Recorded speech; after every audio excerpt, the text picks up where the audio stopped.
Ya, guru juga memang harus bisa bekerja sama dengan murid untuk bisa melaksanakan deep learning secara bersama-sama. Jadi deep learning is not for the student but also for the teacher. Gurunya juga harus mau belajar dan kalau misalkan memang ingin terus mendalami konsep tersebut, gurunya juga harus betul-betul mencari juga bersama-sama dengan murid untuk bisa menjadikan pembelajaran lebih bermakna.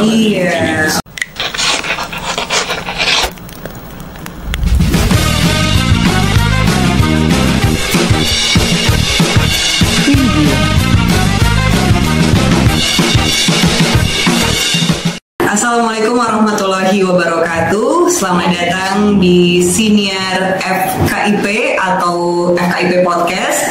Nah, kali ini saya Yuvita Oktarisa atau biasa dipanggil Ibu Yuvi dari FKIP, khususnya dari Pendidikan Fisika, yang jadi hostnya atau yang in charge di sini. Nah, untuk kesempatan kali ini di podcast saat ini kita akan membahas tentang deep learning.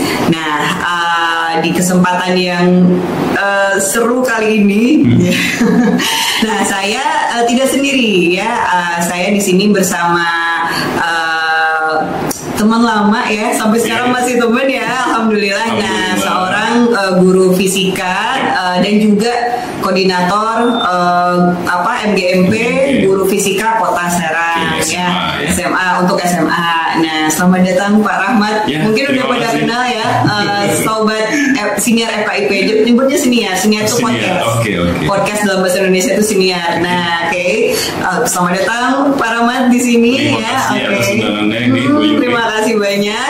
Dan juga kita tidak hanya mengundang Pak Rahmat, tapi sekarang bukan jadi narasumber apa-apa jadi double narasumber dan juga co-host nanti tolong dibantu Sama-sama. Nah, jadi nggak hanya ada Pak Rahmat sebagai praktisi di dunia pendidikan, khususnya pendidikan sains, tapi kita juga mendatangkan seorang praktisi dari luar negeri. Nah, alhamdulillahnya FKIP sekarang bekerja sama dengan Science Education Department dari Copenhagen University, Denmark. Nah, kita sudah mendatangkan salah seorang expert, researcher juga, praktisi di bidang science teacher preparation. Nah, kita ucapkan selamat datang. Welcome Profesor Ricardo Karam in our podcast. Nice to meet you. How are you? I'm fine. Yes. So Mr. Ricardo Karam is one of the scholar from Denmark, from Copenhagen University, and he also a researcher. He is a scholar and also involved in science education preparation, especially from Denmark, Brazil, and also German.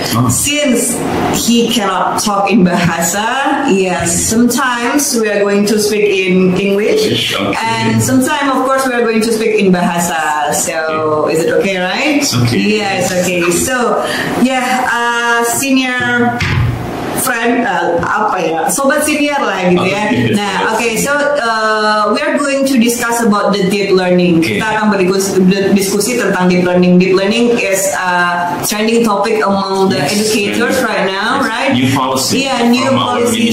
Yes, exactly. New policy from our minister. So we are going to see how the deep learning implemented in high school, for example, because you are the representative of science education teachers. Even though you are from physics teacher, right? Yes. So we are also want to know about how you can implement deep learning. But before that, I would like to know your opinion about the deep learning, because deep learning consists of three things, right? Mindful, joyful, and meaningful. So, do you think these three things is good for education? For example, for the student. So, what do you think about that? Actually, the concept of deep learning is very, very good, I think. But actually there are some problem, I think, when the teacher want to implement the deep learning in the class, in the business class, actually. As we know, physics is one of the hardest subject for students. So we have to make physics joyful, meaningful, and also mindful. So I think good, but there must be a problem when we implement the deep learning concept. Sure. So do you think that is good, but also could be there is a problem when we are going to implement that? So what do you think, Professor? So do you think that these three pillars in deep learning, like mindful, joyful, and meaningful, is it important for a student to have in a physics lesson, for example? What do you think? Absolutely. That was the first time that I learned it, put it this way, like formulated this way. I would say deep learning is kind of the only learning that I strive for. I think that's the only goal that makes sense, because the other is surface learning. And surface learning is just being able to do something without necessarily understanding what you're doing. So that to me, I mean, it's a new label, but for me it has always been the goal. Like deep learning is actual learning. The other thing for me is not learning. But I think it's also interesting to talk about some of the challenges. And I think one of the challenges that you address is actually on the teacher side. Because I think surface learning lends itself to let's say a kind of a contract with your students that you also as a teacher don't really need to understand things so deeply. So let me put it this way, the challenge is also on the teacher side. The teacher needs to also prioritize deep learning. Maybe the teacher needs to give away a little bit the position of being the person who always has all the answers all the time. I think that's challenging. This was something that we were discussing with the students just right now. I just talked to the students and we realized that. So it is challenging for the teachers as well, because they will need to have some kind of interaction with their students. And as I said, it's not going to be just about solving the problems, calculating some, let's talk about physics, right? Just calculating something to get the correct answer. This is very easy, very predictable, very easy to grade. You can say, here you made a mistake, now you have to apply this and that. Exactly. Yes. So we need to change that format as well. And this is really, really challenging. It's a whole change of mindset. So that's interesting actually. So the concept of deep learning is not only for the student, but the teacher also itself, they need to do the deep learning for themselves, right? So it means the teacher need to make the lesson become meaningful, mindful, and joyful, at least for them. They put themselves at the first position, and after that, after they they have that kind of deep learning, and then they can facilitate the student to have this kind of deep learning lesson. So you as the teacher, what do you, what are you doing? I mean, is it what you have done to make a deep learning for yourself first before you deliver the physics concept, become a deep learning for yourself? Actually, yes, I agree. We have to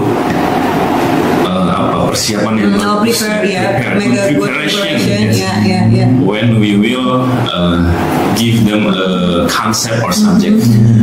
For example, if I want to teach the student about let's say instantaneous velocity, it's hard to give explanation dari sudut pandang matematikanya. Instantaneous velocity, the velocity at the moment, it's hard to explain It's velocity, yes. Ketika guru itu ingin menjelaskan itu menggunakan konsep matematika, it's hard because the student didn't get the idea. Mathematical concept about differential or integral.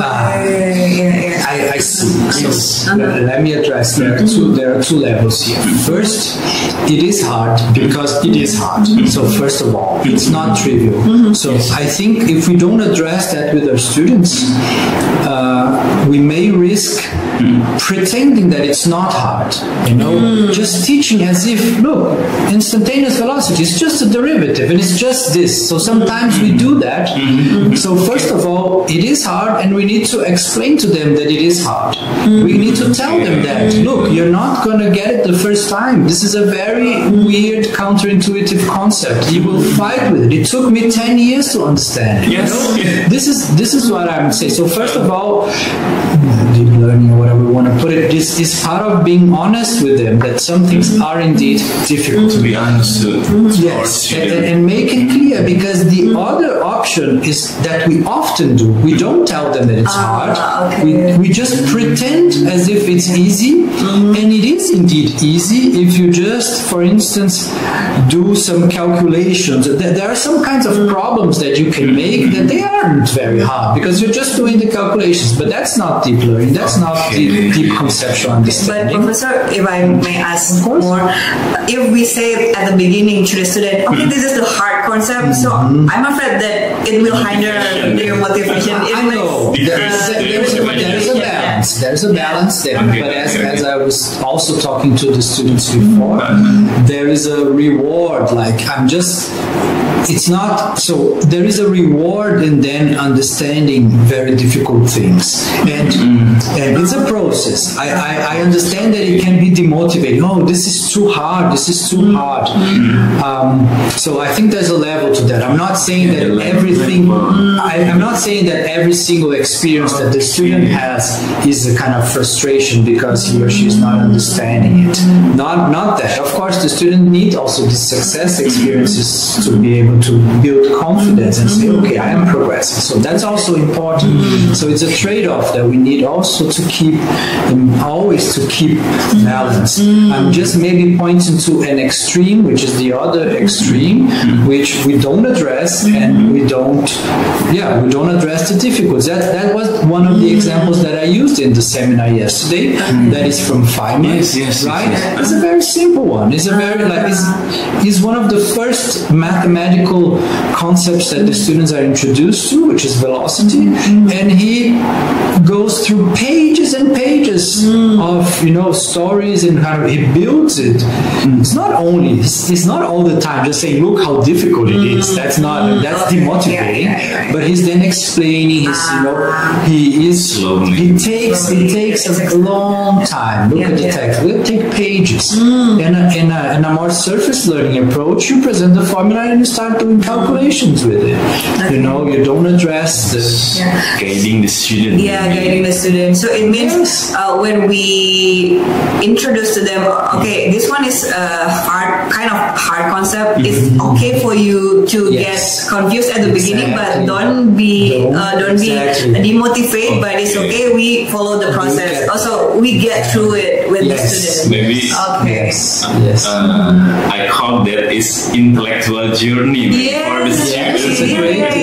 That's a great technology. The great name. So the student will follow the process and appreciate their effort to understand that kind of concept. I think, right? And one thing that one of the questions that I just got from one of the students is such an important question. It's such a powerful question.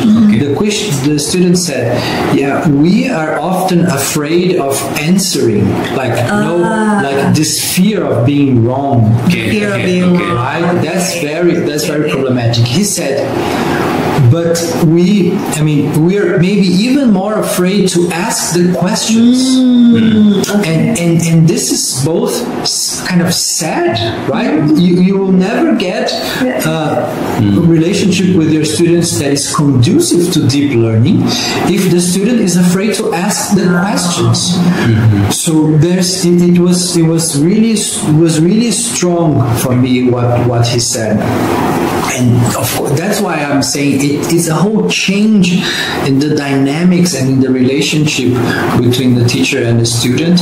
And certainly listening to their own questions, encouraging these questions is an important process. Wow, that's so surprising for me, because so it means let me say it in bahasa. So jadi sebelum bicara tentang deep learning, jadi kita sebagai guru harus mengkondisikan supaya siswa ini bisa nyaman dan mengalami free to ask, not worried to have a wrong answer. Nah, dengan memberikan kondisi nyaman itu, kita bisa memfasilitasi untuk membuat kondisi menjadi deep learning itu sendiri. Gitu ya. Jadi teringat sesuatu about how to create joyful learning in our class. But ada apa istilahnya? Ada beda pendapat, tapi there is different opinion. Yes. About using ice breaking. About using ice breaking. Pengalaman dari saya itu, ketika menggunakan ice breaking, di awal memang mereka terlihat antusias dan ceria. In the first stage, when I use ice breaking, my student cheerful, cheerful. At the first stage, in the early stage, I think. And then kalau sudah masuk materi, then they will get complicated. And they lose motivation. Nah, jadi untuk maintaining the motivation is very hard. I understand that. But I think there are two dimensions here, and we actually discussed that.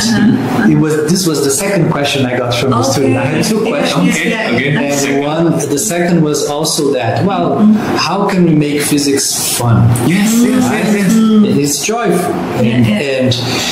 And I think there are two levels. Like this icebreaker or a joke or something is important because it makes a relaxing environment, right? That people feel at ease. And again, I've been here for 2 days and I see you're very happy people. You make jokes and this is important to have with your class because, you shouldn't be strict and they shouldn't be afraid of you or anything, right? Exactly. So that's very important because it builds a trustful environment where they will feel confident and tell if they don't understand and all of that.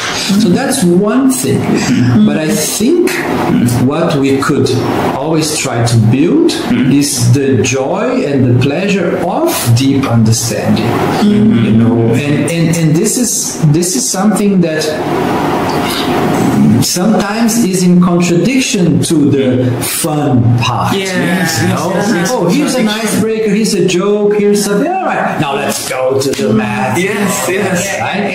So the goal is slowly to cultivate in them, and that is something that I think really it relies on the teacher. I think if the teacher is passionate, if the teacher enjoys deep understanding, look how beautiful it is. Look how look how beautiful this equation is. What do you mean how beautiful the equation is? And all of that. I think that's captivating. That is contagious. Like the students, there's something. So the pleasure of understanding, I think needs to, or the teacher is a very important person to kind of, show that the teacher enjoys and has, really kind of enjoys deep understanding. Yes. Bergantung dari it's depend on the teacher. Also, yes. So it means one way to maintain student motivation is by showing them how like the teacher at that time when she or he teach that kind of subject. Be passionate about Be patient about that. Passionate about the things that you're teaching. And it's probably difficult to fake, right? You don't want to fake that you're passionate about something. You want to really try to find what you found challenging and and you yourself had joy when you understood it and try to convey that to your students. I think that was the connection I think I had with the students today. What I'm presenting to them is something that I struggled myself and I had great moments of joy when I understood. And I want to share this with them. And they feel it. They feel that I'm genuinely, happy about what I'm talking. I'm talking about very difficult things. Quantum physics. It's one of the hardest topics. The hardest one. So I don't think they understood much, but I think that they got the passionate aspect about it, and they kind of there's something here intriguing. Maybe some of them will be your student in the I'll be happy to welcome some of them. I took a picture and I will say, okay, this one is coming to Copenhagen now. So it means even though physics kind of so hard, maybe some people regard that as kind of hard subject. So it means it's important for the teacher to show how the understanding that belong to the teacher, and then the teacher want to share that kind of feeling. Absolutely. Right? It's okay that it's hard, but if the teacher think that the physics is hard and is boring, then this teacher will never captivate, will never inspire the student. Jadi harusnya gurunya dulu yang tertarik menunjukkan joyfulnya itu dengan fisika gitu loh. Okay, that's interesting. So it means we plot the twist over here. So deep learning is not only for the student but also for the teacher. Absolutely. Interesting. I totally agree with that. Kalau gurunya nggak paham betul-betul materi kan susah juga. If the teacher doesn't have a good understanding about the concepts, I think. It's not only understanding. It's okay. Of course, we can't understand everything. We are human beings, and there are things we don't understand. But it is this passion, this drive, this pursuit, this joy to ask the questions and look for answers that need to be there. I'm not saying that the teacher needs to understand everything, but he or she needs to be interested in trying to understand everything, and ideally together with the students, right? It changes the contract, it changes the dynamics. Not me as an authority. The teacher, I should not be the authority that is here and just communicating knowledge to you poor students. Sorry, the word students, you don't know anything, I know everything. I'll come here and just tell you everything. That's not the relationship that will lead to deep learning. It's not. Okay, I get the point.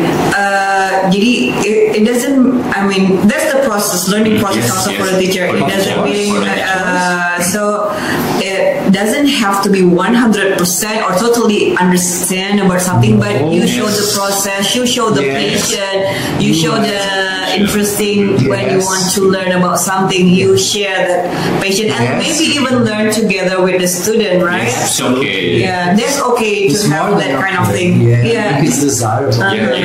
Kadang-kadang kan kita tuh ego gitu. Jadi teacher is the super, know everything. knows everything, super power. no one knows everything, right? So the teacher needs to pretend that he or she knows everything. And by doing that, he kind of inhibits it creates a barrier with the student, because I can't tell that I just don't know, so the student won't ask either, and there is this and you're like, it's just like, you know, where is this going? It's kind of a meaningless. So it means the teacher also don't be afraid to be wrong in front of the student. No, of course not. Jadi kalau di kelas juga, I tell the student if the question is I couldn't answer at that time, I will tell the student, I will mencari, find out the answer, and then for the next class I will tell you the answer. Yes. Or look, you will also look for the end. You can also tell the students, you can also look it up. I mean, we have all the resources, and try to look it up yourself. I'll try to look, and when we go back, let's see how exactly. Let's see how far. But you have to foster, you have to encourage them asking the questions, right? There's no deep learning if they cannot ask questions, right? Okay, so wow, what an insightful discussion that we have. Okay, so the time is up, unfortunately, but let me sum up for what we have discussed. The first one about how to make the environment, good environment for the student, convenient environment, makes the student enjoy. Jadi membuat suasana dulu nyaman, comfortable for the student, right? Tambahannya? Jadi dari apa yang sudah didiskusikan, memang poin yang paling penting bagaimana guru juga bisa nyaman, betul nyaman, dan guru juga memang harus bisa bekerja sama dengan murid untuk bisa melaksanakan deep learning secara bersama-sama. Jadi deep learning is not for the student but also for the teacher. Jadi gurunya juga harus mau belajar, dan kalau misalkan memang ingin terus mendalami konsep tersebut, gurunya juga harus betul-betul mencari juga bersama-sama dengan murid untuk bisa menjadikan pembelajaran lebih bermakna. Jadi jangan takut juga untuk dianggap ini gurunya nggak tahu, nggak apa-apa. Maksudnya it's okay not to know everything, nggak harus tahu semuanya. So sobat senior, itu tadi perbincangan kita seputar keguruan dimana sekarang ini sedang in konsep deep learning. Nah, tadi kita mendiskusikan apa saja nih hal-hal yang harus diperhatikan untuk menjadikan deep learning itu dapat terlaksana. Ternyata tidak hanya untuk siswa, tapi gurunya juga harus Pak Rahmat Insight baru. Insight baru. Biasanya kita ngelihat dari siswanya aja ternyata gurunya juga gitu, dan gurunya juga menghargai proses pembelajaran buat dirinya dan juga the studentnya sendiri Okay, Professor, so we want to hear your last your sentence, I mean your advice, maybe your advice for the teacher here, especially for the science teacher. Okay, we need your advice. Wow. You know advice. I think it all boils down to what we've discussed. I mean, be passionate for your own topic, right? Be passionate about it, and that will be contagious, that you will lighten up, right, the passion in your students. And I think that would be my advice. And if you're not passionate about it, I know this sounds a bit bad, but maybe try to teach things that you really enjoy, because this is important. So, but that's another level. Now we're talking about kind of government and people who kind of decide who are going to be the teachers, and their role is actually to allocate teachers that they can feel this passion. Okay, this is someone who really enjoys the subject that they teach, and this is essential to right, communicate and convey this joy of understanding to the students. If that's not the case, then it won't work. So we discuss mainly the teacher's level, but then there's a higher level in this, which is also, and that we discussed yesterday about, for instance, the national exams and all of that. It's also not very conducive to deep learning. So that also needs to be resolved and all of that. So, but I would say for the teachers, look, try to look for these things that you really enjoy about deep understanding of physics. And if you don't, I don't know, depend on at what stage of your career you are, but you may then reconsider. You may need to want to teach something else, right? Jadi find your passion, right? So passion is also important when you teach something. Jadi kalau udah nggak suka, ya susah. If the teacher, don't like physics, exactly. It's never gonna be a good teacher. That's it. Okay, thank you so much, Professor. For we are so happy to have you here, and also we are very open to welcome you again. Happy to come back. I had a wonderful experience. Nice to know that. Okay, Pak Rahmat, thank you so much. Sama-sama. Terima kasih sebuah kesempatan yang kesempatan yang sangat bagus bisa berdiskusi. Amazing experience. Thank you for the time. Terima kasih juga sudah kesini. Jangan kapok-kapok lagi nanti diundang ya. Boleh. Terima kasih banyak sobat FKIP senior. Terakhir slogannya kali ya. Slogannya itu FKIP Sekolah Jawara. The slogan when I said FKIP and you guys said Sekolah Jawara Indonesia. Okay. So FKIP Sekolah Jawara Indonesia.